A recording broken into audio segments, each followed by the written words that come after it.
we're about right on time, but I want to take questions from the audience. I know we kind of just fired out lots of information on the status, but we want to be able to answer any questions that you may have.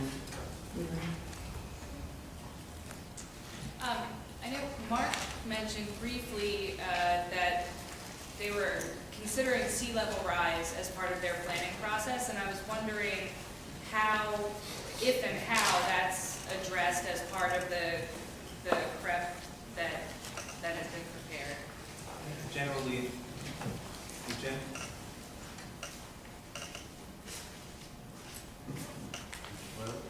it generally involves a lot of prayer. Basically, I know that in some of the restoration work that I did with Carl Alderson and the state, we had built sea level rise into some of it, and some of it relates to using tensor fencing or creative fencing to trap sediment. That helps because obviously, as sea level rises, you're going to get sediment displacement, and there's no way to keep up with that, especially given the latest work. And I know that our focus, mostly at the Trust for Public Land, has been land conservation, because I believe that's really like the first step that we need to do prior to restoring systems and protecting what we have, and the work of the Port Authority, as Lisa said, and through the Harbor Estuary Resources Program, and our partners, the New York, New Jersey Baykeeper, Greg Rameau's here, is really like an essential first step. But I think having the recognition that we're experiencing these systems, we have to build it in, and marsh migration generally isn't the answer, because we've got a crush of humanity on the other sides of the bulkhead, and we built up to the edge in most cases, so marshes aren't really migrating anywhere. So I think perhaps building the systems up and then trapping sediment through using latest technologies, whether they be sediment trapping, tensor fencing, or prayer, it's really, who knows? I just want to follow up that the Corps tries not to bank on the prayer to address sea level rise, but we do have guidance that we follow for our civil works and for designing restoration projects, and so the revised CRIP has a chapter on coastal restoration and climate change and addressing sea level rise, and basically we all have to take into consideration as these systems are designed to basically look at those projections and see where your high marsh is, where your low marsh is, and really be able to plan into the future and at least try to design a sustainable habitat and ecosystem. Coreclimate.us is where is the core website that has all our guidance in how we're attacking, addressing climate change. Thanks, Steve. There's a poster out there that we have addressing this issue. People want to look at it, talking about Clean Water Act and fill problems and other options being used in other parts of the country. Great. So Judy's got a poster out there on climate change that everybody's got to take a look at. And so once we're done with our panel, there's a poster session that's going on. But I do have two questions that have been, and I guess she's walking around with index cards. So here is a question: how can property owners of waterfront parcels take action to enhance and encourage the health of abutting estuary areas, particularly in consideration of permitting constraints and other jurisdictional barriers that may at times inhibit individual citizens from taking action?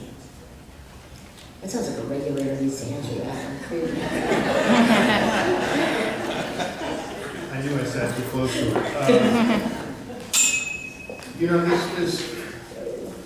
What I get from this question is kind of the tension or frustration from homeowners that feel compelled to do something to help the environment, but they're constrained by permitting it. If I'm reading that right, or I'm just too sensitive to 20 years of being a regulator. We are trying to work, as regulators, we're trying to work with folks to try and get these good things done without squashing your enthusiasm. So talk with us is the best thing that I can say. You know, we're human, we answer the phone, and we'll be happy to talk with you about these things. But on the positive side, what can you do as a property owner? Take a look at your property. Make sure you're not adding unnecessary fertilizers. Make sure that your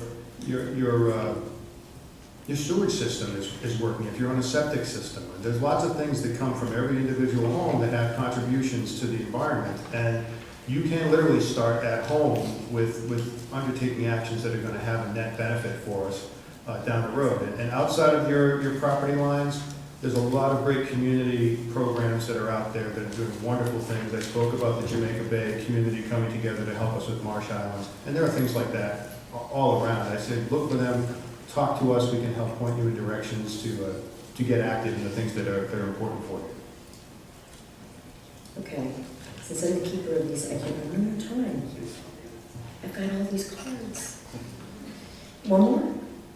Can we, quick? One more. Really quick? Okay. Thank you. I'm curious to do one more time. How can the text be best implemented on the working waterfronts in the harbor? It's an easy one.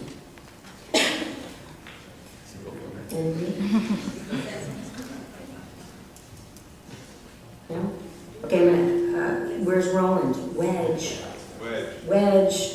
All right, and all the other waterfront revitalization plan and, comprehensive waterfront plan, and it says implement the CRIP, advance any text as possible, and proactively in development as it moves forward.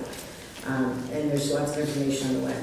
So, I think somehow we're gonna try to figure out, to be able to answer these questions as we progress through the day so that your questions are answered.